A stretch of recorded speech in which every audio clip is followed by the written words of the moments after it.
Hi there! This is the DTI Supply Chain Accelerated Learning and Upskilling Program.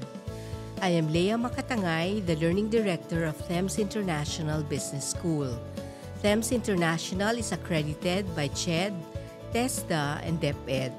We offer micro-credential courses in supply chain, e-commerce, and creative skills like design thinking. Welcome to this module which is entitled Transportation in Supply Chain.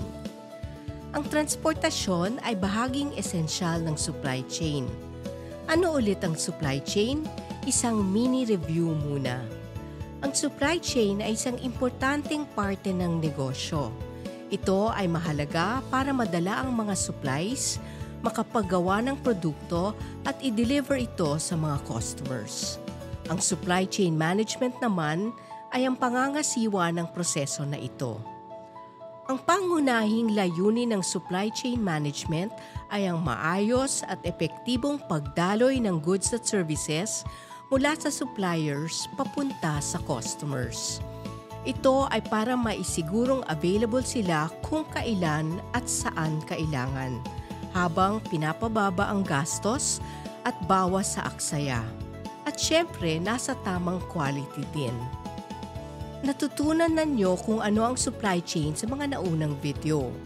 Ang module naman na ito ay tungkol sa transportasyon at mas spesifiko pa, tungkol din sa Transportation Management Systems o TMS for short. Ang TMS ay karaniwang ginagamit sa pagplano ng pagdala ng mga supplies sa factory. Ito ay halimbawa, at ang pag-distribute ng nagawang produkto sa mga distribution center at pagkatapos sa mga customer. What are the learnings in this module? Ano-ano ang matututuhan nyo? Una, malalaman nyo kung ano ang TMS at ang halaga nito sa isang negosyante. Pangalawa, sasagutin natin kung bakit at paano gamitin ang TMS sa negosyo. At syempre, sino ang gumagamit ng TMS? Ikatlo, sasagutin ang tanong kung ano ang koneksyon ng TMS sa supply chain management systems. Ikaapat, matututunan nyo rin kung ano ang role ng transportasyon sa supply chain.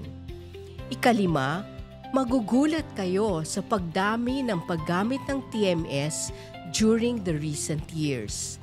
Ika-anim, makikita nyo ang isang halimbawa ng supply at distribution network sa Pilipinas. At sa huli, bibigyan ko kayo ng idea kung magkano ang TMS para sa negosyo nyo kung sakaling naiisipan nyo na gumamit ng TMS.